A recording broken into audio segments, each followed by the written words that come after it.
¿Qué es ahí? En el altar. Y no necesariamente ahí, donde quiera que tú te paras. Porque tú no tienes que venir simplemente a la iglesia para predicar a una persona.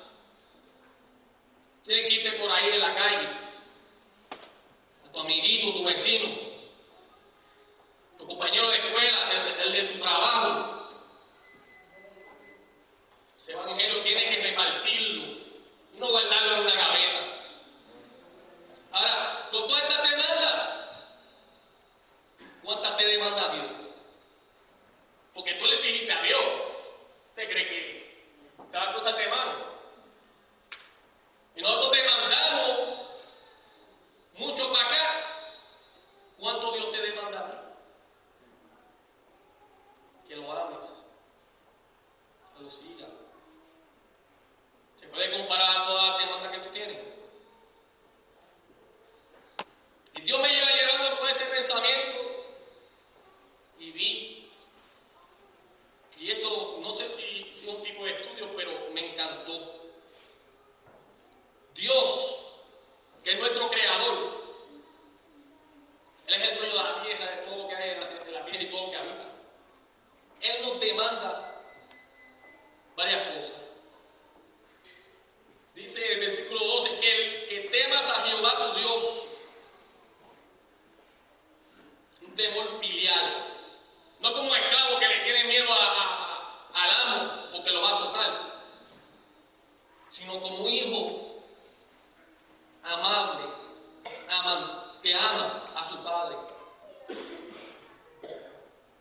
que tiene miedo o temor de herirlo, de deshonrarlo.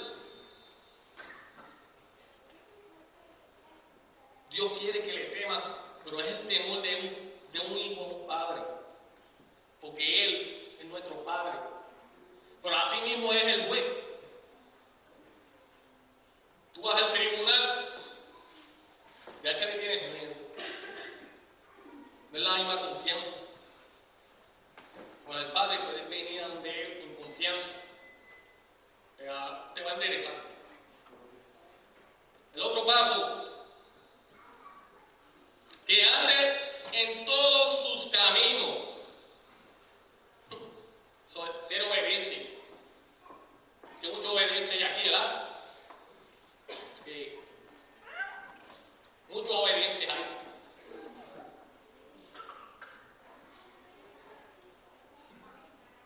Gloria a Dios.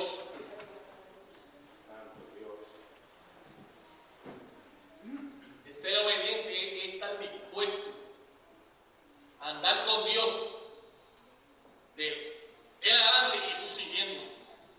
No tú adelante y Él detrás. Tienes que seguirlo a Él. Y lo que Él te diga, no te metas por ahí y tú, cabezón, te quieres meter, no te va a interesar. Él quiere que tú seas obediente. Por aquí que te quiere. Cuando tú eres obediente, te puedes decir, como dice la Biblia, digno del Señor. Eres digno.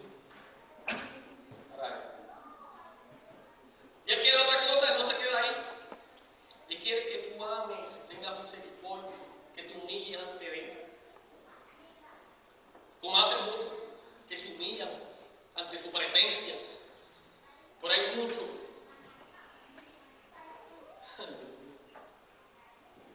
Hay muchos que vienen aquí, se hincan ahí, se humillan.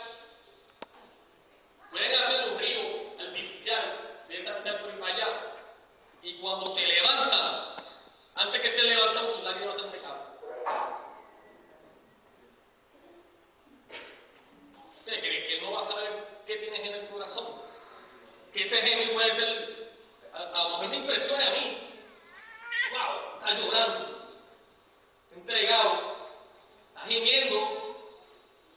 A mí me engaña. Pastor, pastora, hermanito, hermanita, ¿puedes engañar tú a Dios? Porque si te vas a encarar ahí a gemir, a clamar, ¿qué te evita? No amor fingido, como muchos tienen aquí, que se hincan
saliera. Esto es 50-50. Tú pones tu parte, Dios hace el resto. ¿Qué tú pensabas? Dios lo va a hacer todo.